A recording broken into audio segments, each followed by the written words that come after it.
Good evening, everybody, and welcome to this presentation brought to you by ATFX in association with Trade with Precision. My name is Chloe, and I look forward to spending the next hour with you guys. So, today's presentation is all about combining trend and momentum indicators to spot trading opportunities.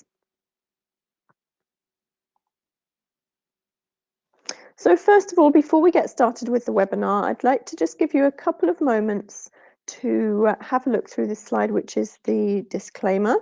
So have a look through that. I'll just give you a couple of moments to read through, and if you agree with everything therein, then we can get started. In the meantime, if you'd like to introduce yourself, there's a questions box there. I'd like to keep the session as interactive as possible with you guys. So if you've got any questions as well, then please do feel free to drop those in the questions box.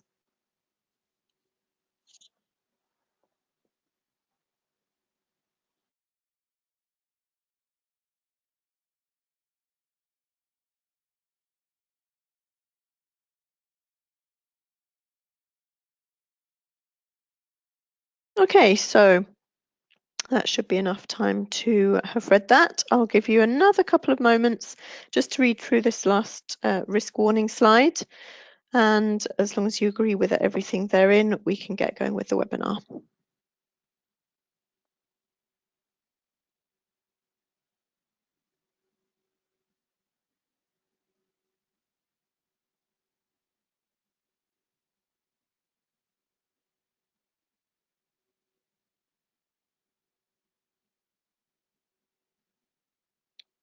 Okay, that should be enough time for that one. So the agenda for today, we are going to have a look at the difference between trend and momentum indicators and why combining them could take your trading strategy to the next level. We are also going to have a look at some of these indicators and how to set them up on your MT4 platform. And then we're going to go through a live market analysis, scanning the charts for trading opportunities setting up right now. And a final word about ATFX as a broker and why to choose them.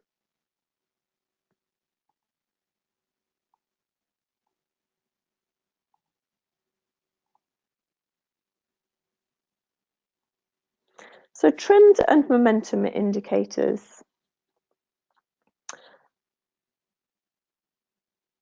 We don't give any handouts, no, but the webinars are recorded.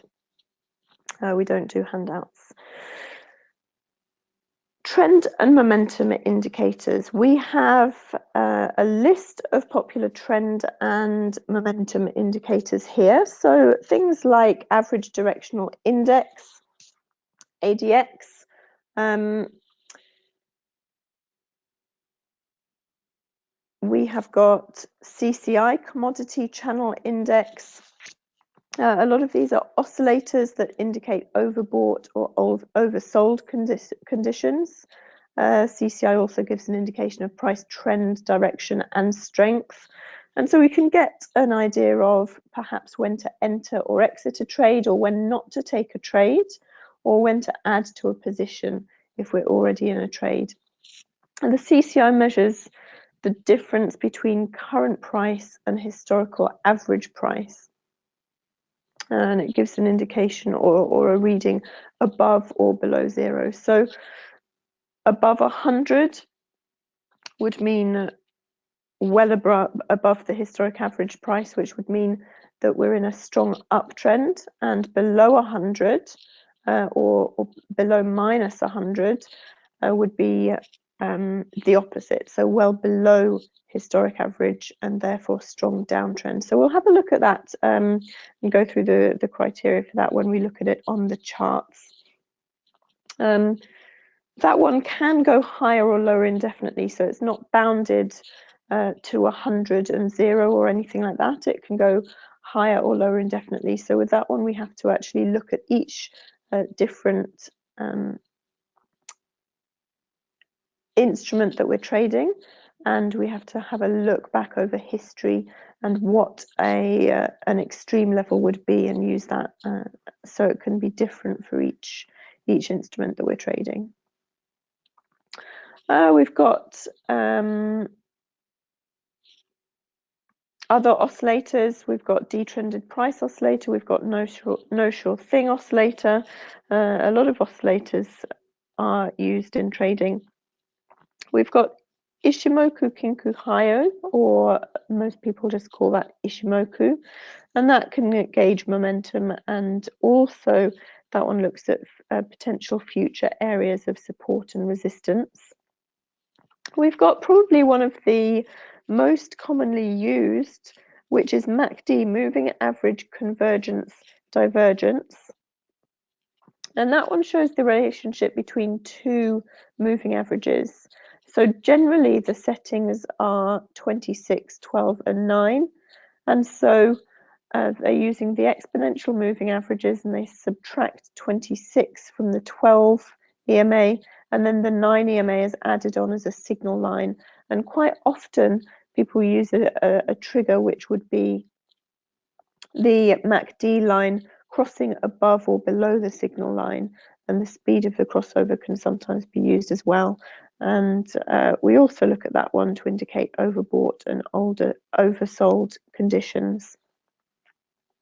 And that can help to understand whether the bullish or bearish movement is strengthening or weakening. So whether the trend is strengthening or weakening. We've got parabolic SAR. That actually stands for parabolic stop and reverse. And that can help to determine the trend's direction and potential reversals. So that is actually displayed as a series of dots on the chart. So I think we'll go through a few of these in a little bit more detail when we get to looking at the charts, and some of them will become a little bit clearer. And then we've got some momentum indicators there as well: money flow index, RSI relative strength index. We've got stochastic oscillator, true strength index, ultimate oscillator, and Williams percent R. So I think with that we will go straight to the charts and have the rest of the session being an interactive one. So bear with me while I get the MT4 platform up, and then we'll have a look at some of these things.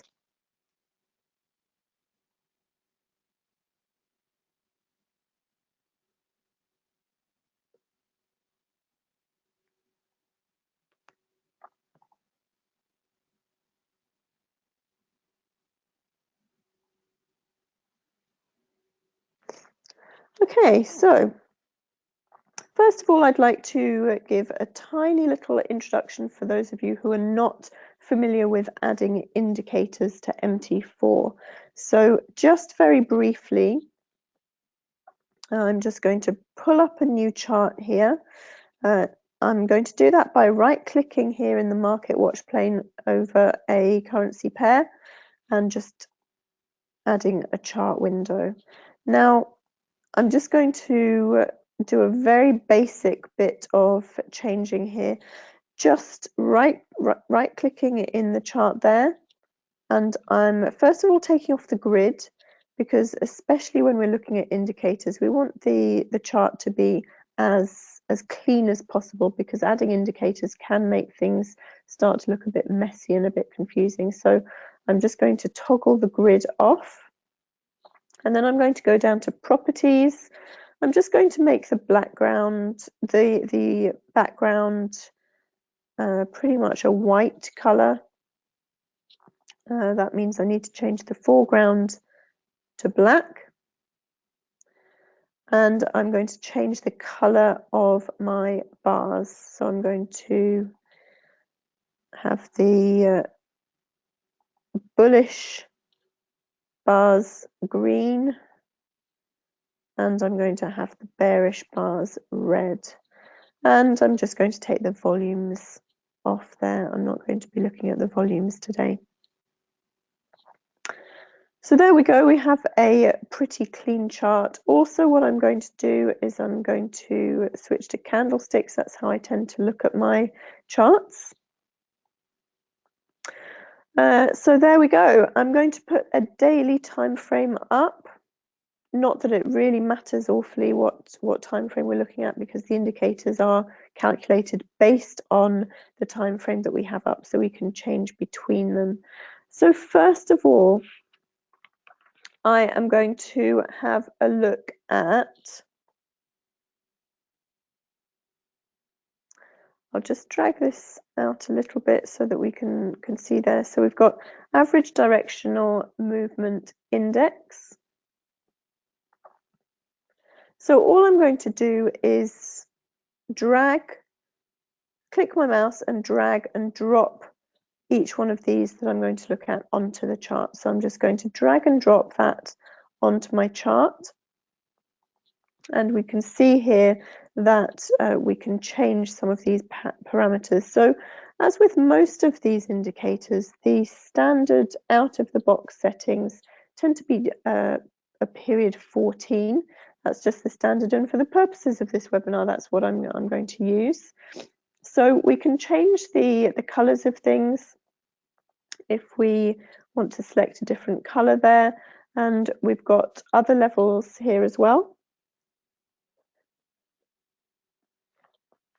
So we've got what's called the positive directional indicator and the negative directional indicator here as well. So we're actually going to end up with 3 lines on our chart. And we've got the 25 level here. So that we can see on the chart, that 25 level in the middle there. We have got the ADX line, which is that kind of greenish blue line, and then we have got the positive DI, the positive directional indicator, which is this green dotted line here, and the negative directional indicator, which is the red dotted line here. And generally, what is said is that if the ADX line is above 25, it shows a strong trend. And if the ADX line is below 20, it shows a weak trend. So we can see here we've got the 25 line in the middle there. Now, what I'm going to do is I'm just going to double click on the ADX line. I'm going to add a level there. And the reason I'm adding the level, I'm going to add the 20 level.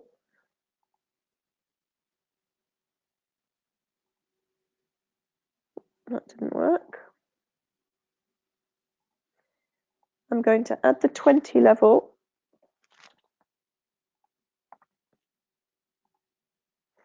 Okay, so the reason I'm adding that level is so that we can see when the line is above 25 or below 20. Above 25 for a strong trend and below 20 for a weak trend. So we can actually see here that this period of time where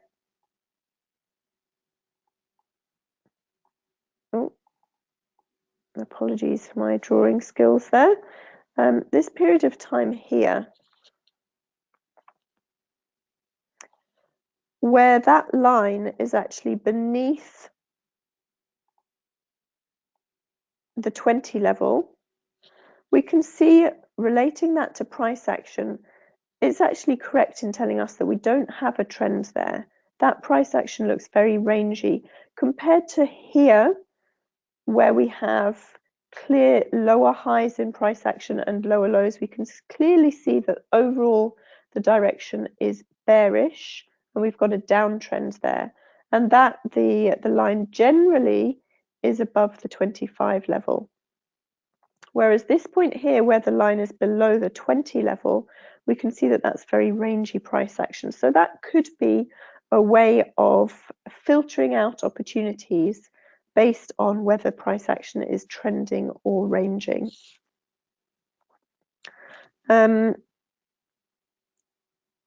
We also can look at the positive and negative DI levels, which are the dotted lines here. And generally, if the positive DI line is above the negative DI line, then that means that we have an uptrend, price is moving up.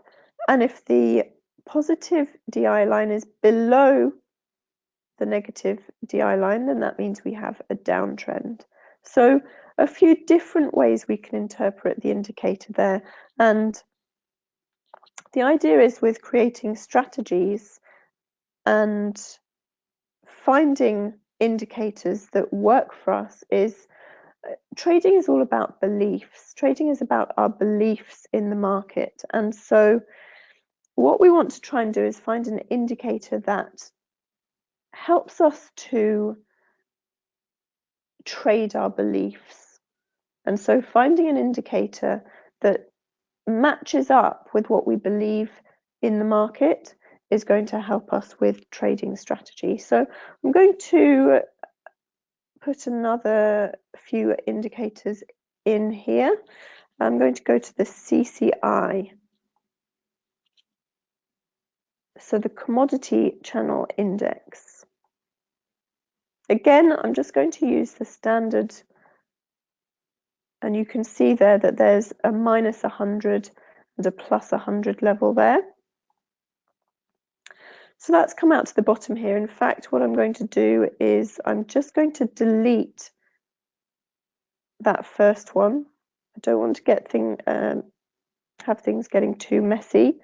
So here we have the CCI. Now this is a momentum-based oscillator that indicates overbought or oversold conditions. And it also gives us price trend direction and strength. So as I mentioned earlier, we can use it to enter and exit a trade, or we can use it to filter out so that we don't take a trade in unfavorable conditions, or we can use it as an indicator of when to add to a position. So for example, here we can see that the CCI comes into this above 100 range here. So the CCI measures the difference between the current price and a historical average price. So above 100 means that the current price is well above the historic average, which means that we have a strong uptrend. And below 100 can mean that price is well below the historic average price, which can mean we have a strong downtrend. So we can see here that the highs and the lows in CCI correspond quite nicely with the highs and lows in price. And so we can potentially use that if we were to be trading short here, because we're in a downtrend, we've got lower highs and lower lows. These peaks in CCI, these areas where we have peaks in CCI, if we perhaps were to wait for price to dip back below the 100 level, that may give us a signal to sell, bearing in mind that we have a bearish outlook anyway because we're trading the downtrend. And perhaps where we get areas where we go below the minus 100 level, that might indicate that we're oversold for that minute or for that period of time, and we may want to start thinking about taking profit perhaps on a trade and getting in again once we return to the less oversold territory, or indeed the overbought territory instead. So as I mentioned before, it's unbounded. It can go higher or lower than 100. And what we need to do is look at the various levels in history to find what really overbought and oversold levels mean. So what we might want to do is draw a horizontal level, for example, and have a look at the really overbought levels here and how that corresponds to price. We can see price has really come up here, the CCI has really come up here, and that has led to a change in direction of price. here as well. That's led to a change in direction. So it's a case of relating this indicator to the different markets that you're trading and working out what gives you the best indication of direction and trend.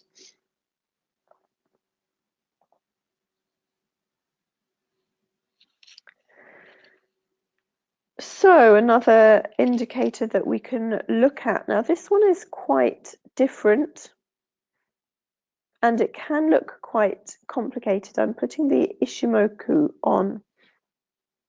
And again, we can change up the colors as we want them, but I'm just going to leave the standard. And again, the parameters, I'm going to use the standard parameters there just for demonstration purposes. And what that does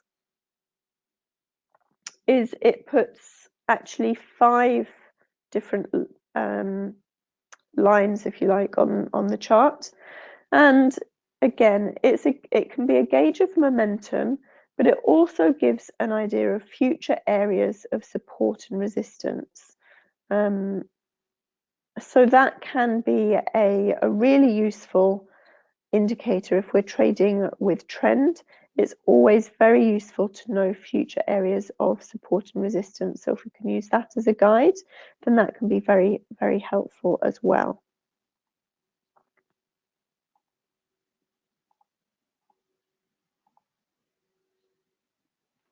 Now, one of the most widely used indicators is MACD, so I'm going to put the MACD on.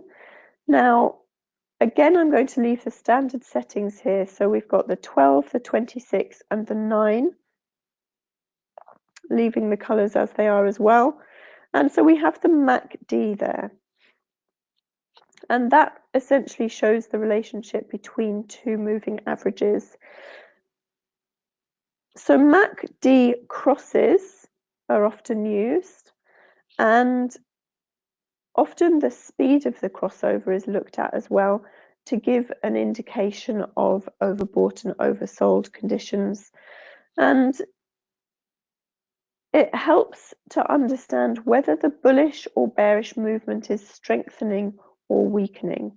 So it gives an idea of the momentum in a trend.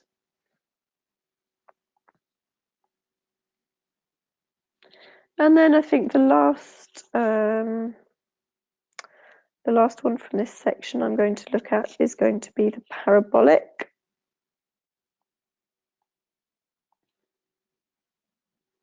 Again, I'm going to leave things as they are in terms of the settings there. I'm just going to use the standard out of the box settings, and hopefully all of you can see that it's put dots above and below price. So parabolic is used to determine trend direction and potential reversals. So you can see here that as price is moving upwards, the dot is beneath price, and when price is moving downwards, the dot is above price. So the dot actually moves according to current price and according to whether price is moving down or up. So you can see here that price overall is moving down, and therefore the dot is above price.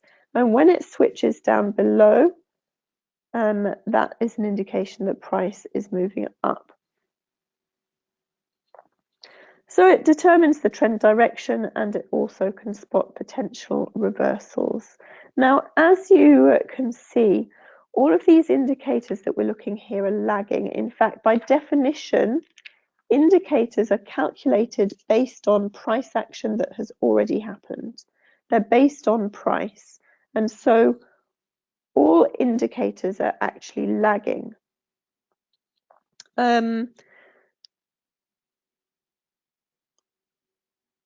We can learn to read indicators in various different ways, and we can in fact use those as predictive tools. But the actual calculation that we see on the chart here, the actual lines that we see on the chart, they're all based on price that's already happened. So you can see here with parabolic, for example, that it takes a little while for the direction or the the orientation of these dots to change, price does have to move up for a little while before we then get the dots changing to below price and vice versa. So that's definitely worth noting when we're using these for our trading. Is the best thing to do is have a combination of more than one indicator, and perhaps a trend indicator and a momentum indicator, and combine that with our knowledge of price action and put that together into a strategy so that we're not just relying on one thing that might possibly be lagging.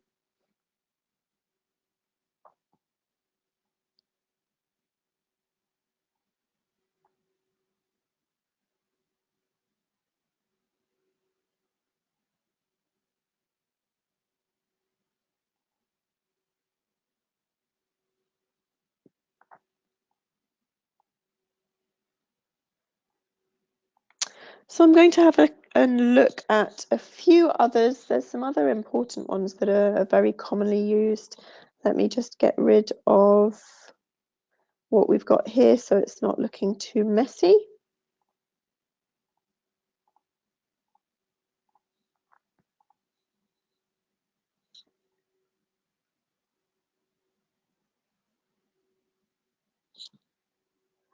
And I am going to look at Relative Strength Index, or RSI.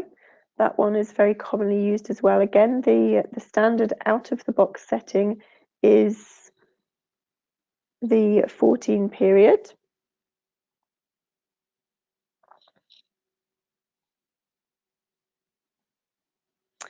So this is a momentum indicator, and it measures the magnitude of recent price changes to evaluate overbought and oversold conditions. And it said that a value over 70 means that the price could be overbought, and a value under 30 could mean that price could be oversold. So when the line moves into these extremes, that may give us an indication, or that may give us a trade signal, in that when price is overbought, we might want to perhaps take profit on a trade if we were long, or start to think about looking for sell opportunities if we wanted to go short. So it really indicates the speed of the price change. Another one that is very frequently used, I'm just going to go through a couple more before we have a look at how to actually use these in spotting trading opportunities. Stochastic is very frequently used. Again, just using the standard settings there. So stochastic, this is another momentum indicator, and it compares the closing price to a range of its prices over a period of time. So what I mean by that is it compares where price closes on a bar. So it's assumed that in an uptrend, in a strong uptrend, price would close near to the high of the bar. And in a downtrend, price would close near to the low of the bar. So this indicator is making analysis of that to tell us the momentum of a move. So it also has an overbought and oversold. Overbought would be above this 80 line, and oversold below the 20 line. So again, having a look at what this signifies on the chart, we can see here that during this time where these lines are beneath the 20 level, we can see that in price action we actually get a change in direction there. So price is oversold, it stops going further down, and it reverses and starts to retrace back up. And we can see the same thing happening over here as well, where price gets oversold, the indicator falls below the 20 line, and price then moves back up. Over here we can see an overbought condition, where the indicator moves into overbought territory, price has been moving upwards and then it changes direction and moves back down, and we can see the indicator coming back into normal territory here.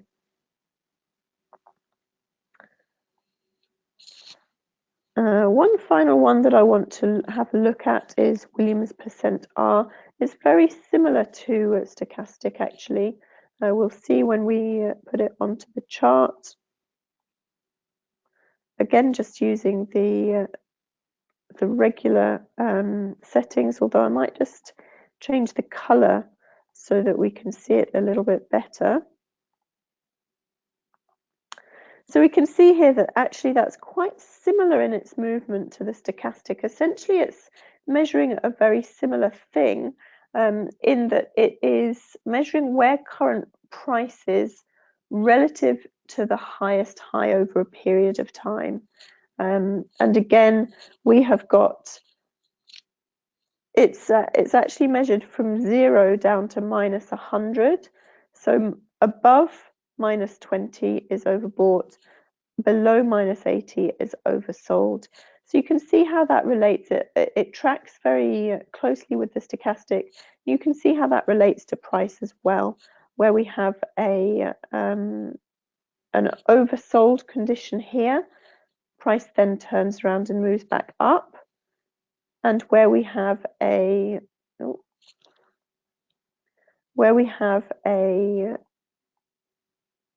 overbought condition here, price then turns around and moves back down. So stochastic and Williams %R, I would say, are two quite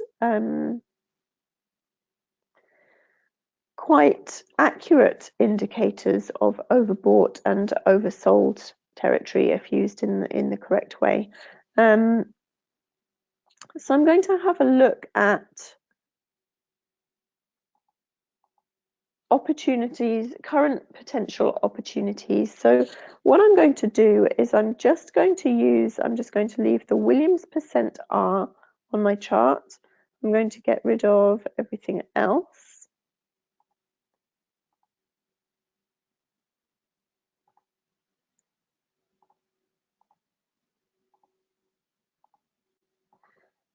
Because it can get too confusing if we have too many indicators on there. So I'm just going to use the Williams %R just as an indicator of overbought and oversold conditions. And I'm going to add a couple of moving averages onto the charts as well for trend indication. So I'm going to add my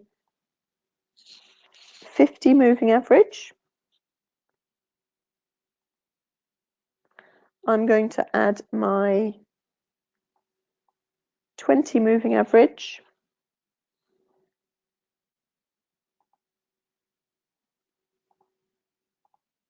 And I'm going to add my 10 moving average.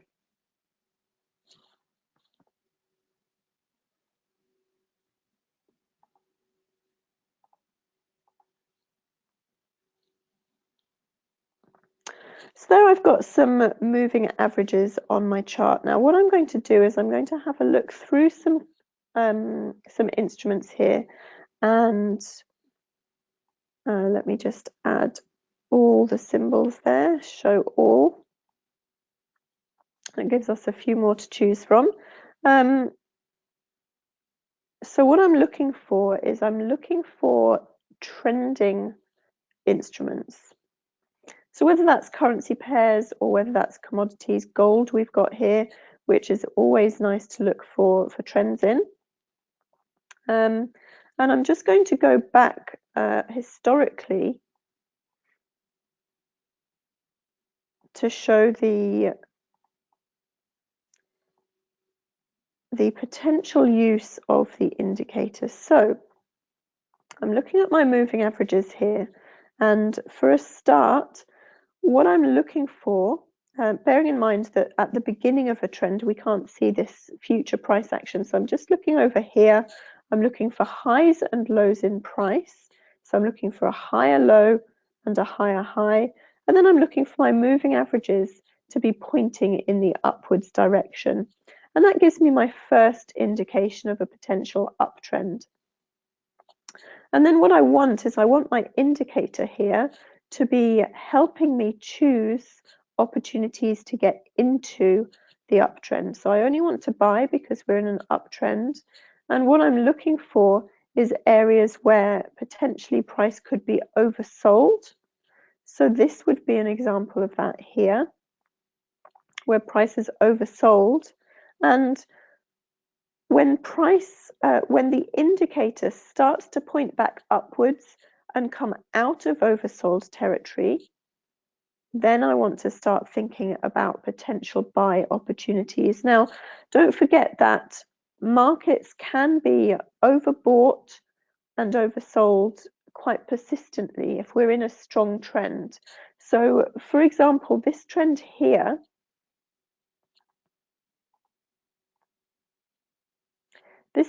is quite a strong trend on gold, and we notice that the indicator spends quite a lot of time in overbought territory there. So it can be misleading to simply have a strategy that says, I'm going to press buy whenever the indicator is oversold, and I'm going to press sell whenever the indicator is overbought, because there are a lot of sell opportunities there, even though actually we are in an uptrend and we wouldn't necessarily want to be selling. So first of all, we must relate the indicator to what price action is doing, remembering that the indicator is based on price action. So the indicator is lagging.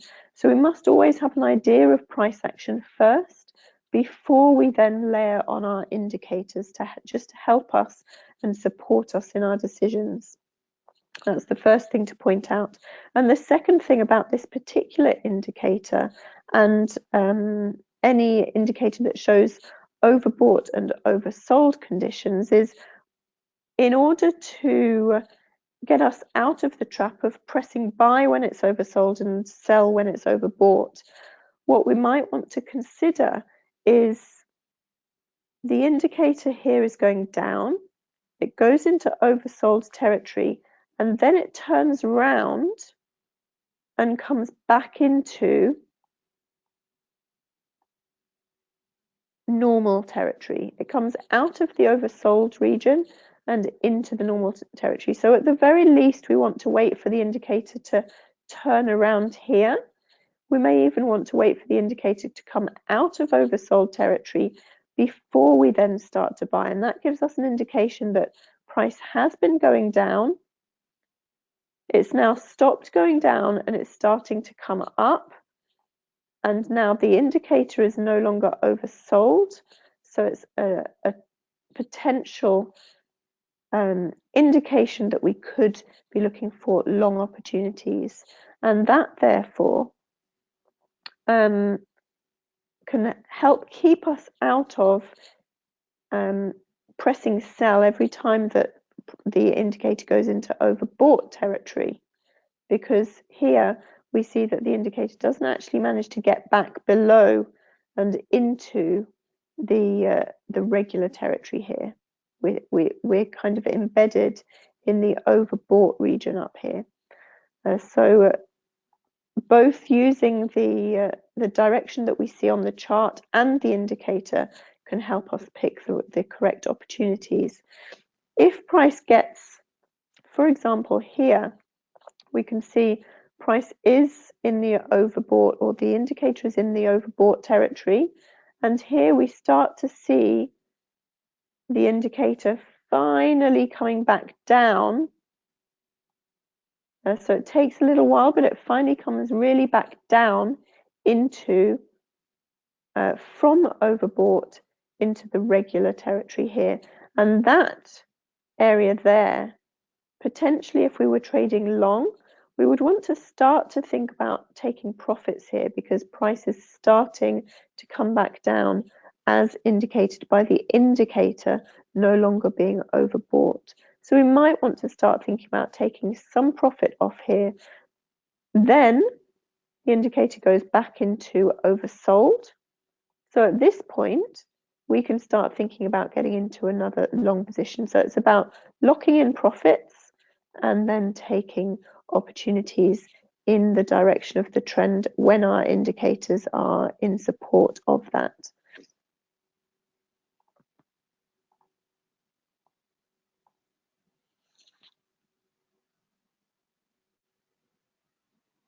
Okay, so I have a question here, and the question is, what is the purpose of the moving averages in this example, and how does it help to prevent a choppy market, which the Williams percent R is not able to indicate? Okay, good question. Thank you for that. And quite right, yes. Oscillators are useful in a lot of ways, but there are obviously some limitations, and filtering out choppy markets is something that we definitely want to be able to do. Now, I have added my moving averages here, and I've added my fastest moving average, which is the 10 moving average. I've added the 20 moving average as well, which is another relatively fast one. And then I've got a 50 moving average, which is a little bit slower and steadier. So moving averages by their nature, they are an average of price. They do smooth out trends in the market. So that's why I've added them there, because the moving averages smooth out the price. So you can see price here is moving up and down quite a lot, but the moving average is smooth and it's just pretty much moving up. That 50 moving average at least is just moving up. So that's one very simple way that we can use moving averages, simply to smooth out price and see, is it going up or is it going down? And another way is by having several moving averages, the orientation of those is important. So the geometry of the moving averages, is the fast moving average above the slower moving averages or vice versa? Because if the fast moving average is at the top with the slower moving average at the bottom, that indicates an uptrend. And vice versa, if the slower moving average was at the top with the fast moving average at the bottom, then that indicates a downtrend. So obviously these moving averages are relative to the time frame that we're looking at. So a 10 moving average here on the daily time frame, I'm looking at the daily time frame here. The 10 moving average would be the average of the last 10 days. That's the last 10 trading days. The 20 is the last 20 days, and the 50 the last 50 days.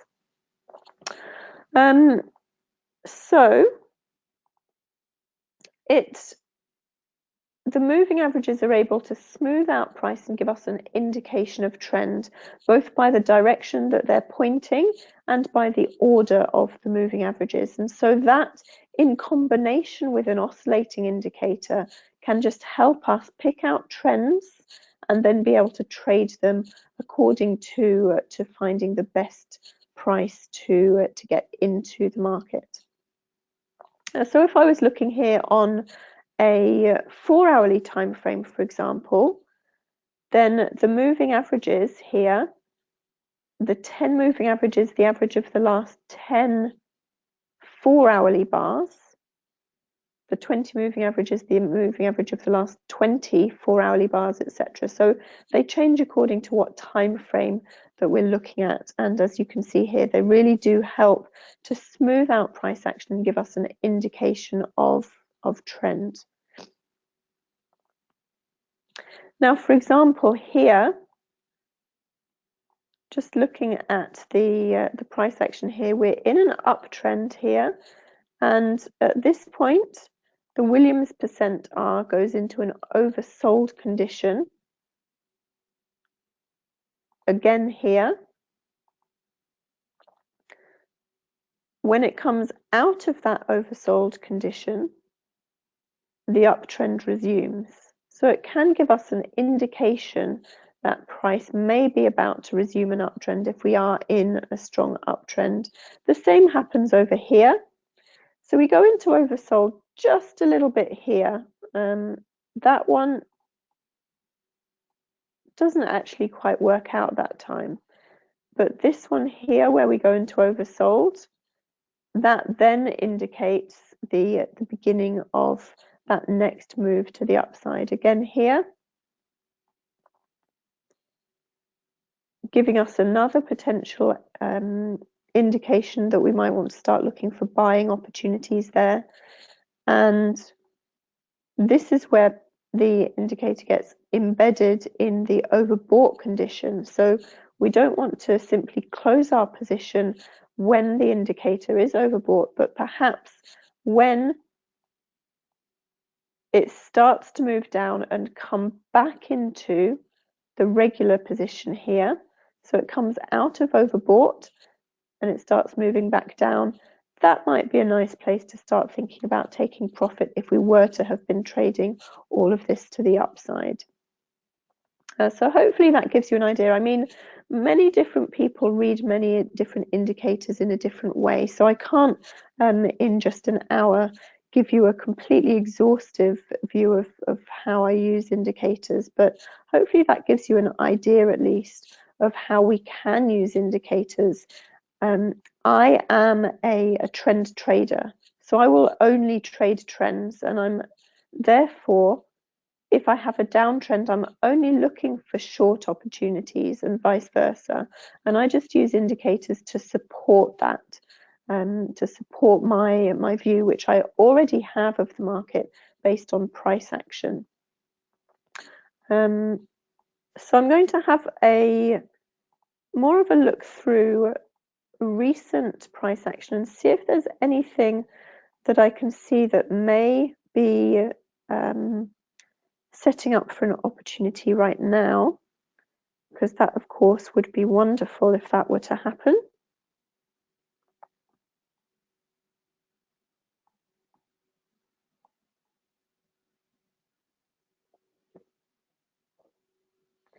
I'm actually going to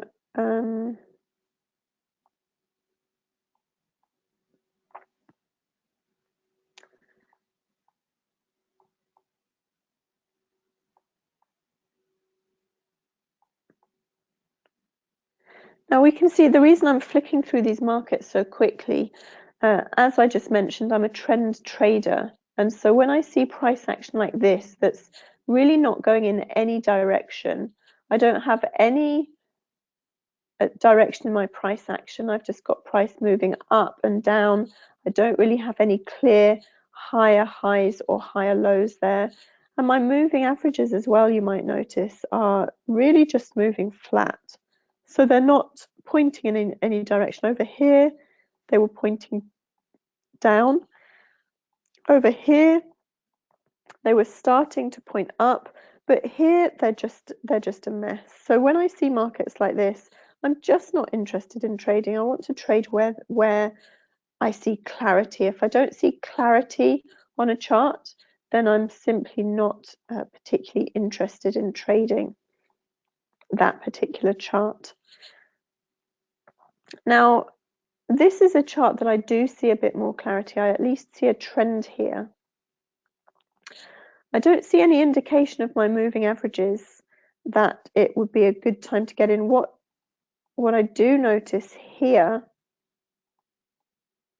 these are 2 points at which the indicator has become oversold, and therefore those are 2 points that I would consider looking for entries in the market, given that I have price action moving upwards, I have higher highs and higher lows, and I also have my moving averages pointing upwards as well.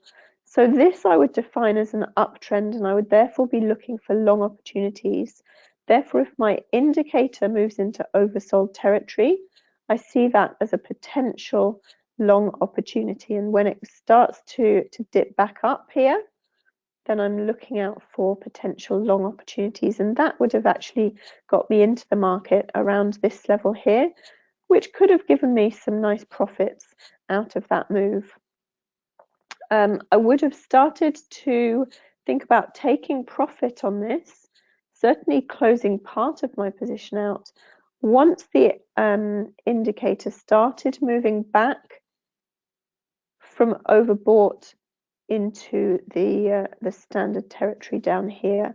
So that's a point at which I would start thinking about taking profit. So just using the analysis of trend and the overbought and oversold conditions of this indicator has helped me pick out an entry into the market, and it has helped me pick out an exit point to take profit on that particular trade. And then we can see here this the indicator is not really giving us much information here, and price action's been pretty choppy as well. Now this is a pound currency pair, don't forget, and we have obviously had some pretty tricky times with the pound because of all of the Brexit goings on that we've had over the last few weeks, with all of the various votes that have been going on in the UK Parliament. So you know, I wouldn't necessarily be actively looking for trading opportunities at this point here anyway, because of all of that was going on last week. But ignoring that, we can potentially find trade entries in these things. I'm just going to remove these lines so they don't interfere with us.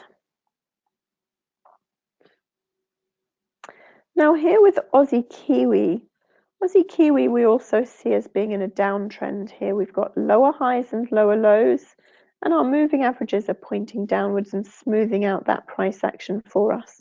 So this is another situation, and we can see here that downtrend is fairly well established from basically from all the way up here. It's quite a nice clean downtrend. So all the way from up here, I would be looking to use this indicator to potentially find me trade entries. This is one here, a point at which prices, the indicator has become overbought. We are in a downtrend still, so I'd be looking for a sell opportunity there. And once the indicator gets into the oversold territory, I'm starting to think about looking for take profit levels there. We do have a continued downtrend, but at the moment we don't have any overbought condition to use that particular criteria as a trade entry. But of course, there are other ways that we can use these indicators as well.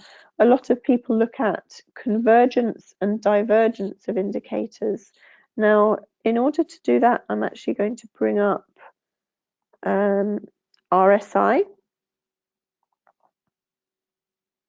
So I've got my RSI here, and what I'm looking at on RSI is I'm looking at comparing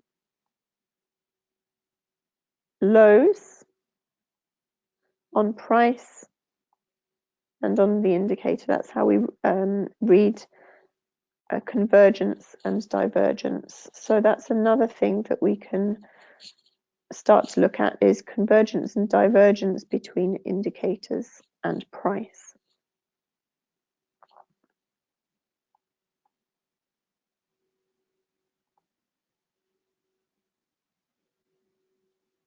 We can also just use them as directional bias.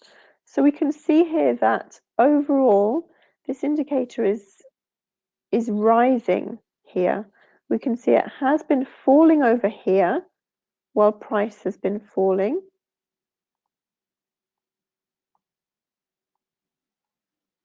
And here it starts to rise from the oversold condition here, starts to rise, and that may be an indication that price is going to start to rise as well. If this continues to rise, then perhaps we might get a change of direction here, or the beginning of an uptrend.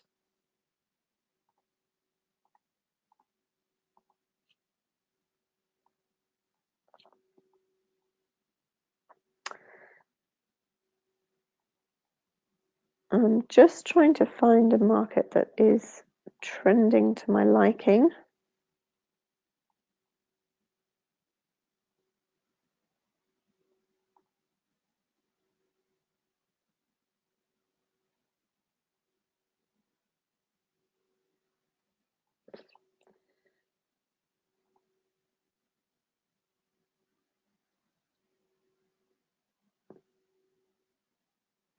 This isn't perfect by any stretch of the imagination, but it is an uptrend here on the hourly time frame we've got on EuroCAD.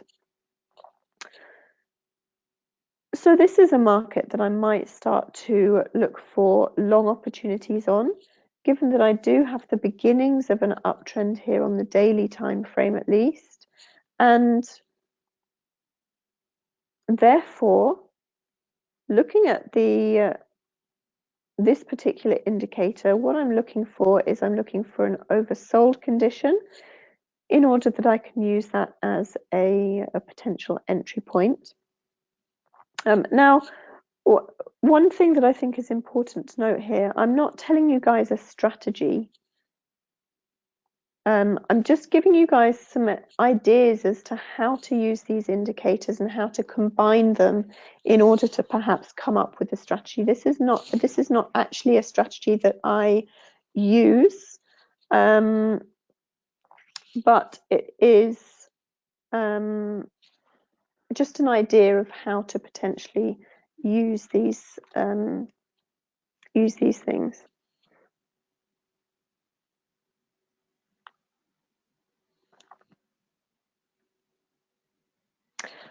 So on the, let me just get to a couple of questions. I'm not going to have time to get to all of them, I don't think. I'm going to add the MACD there. So again, MACD is one that a lot of people use for convergence and divergence. So convergence and divergence between the indicator and price action. And we can use it very simply with this signal line here, the MACD line, heading in the upwards direction is telling us that price is heading in the upwards direction. So if that starts to turn around and come down, then that might indicate that price might be going to turn around and come down as well.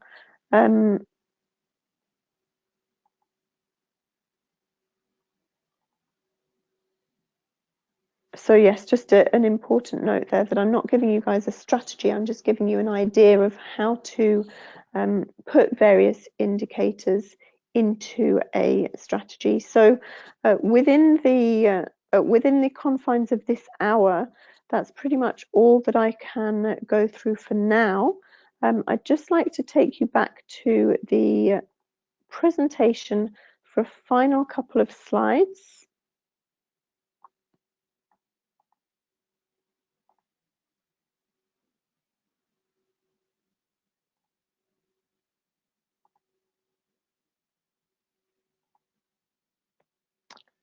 So just a little bit about ATFX. ATFX, they are the winner of Online Personal Wealth Awards 2018. So that's a very nice recent award there. They're regulated by the Financial Conduct Authority. They have an efficient, secure, easy to use payment portal. They're committed to providing competitive prices for our clients, so excellent spreads. Global investors' most widely used trading platform, MT4, that's the platform that we have been looking out, or we have been looking at currently.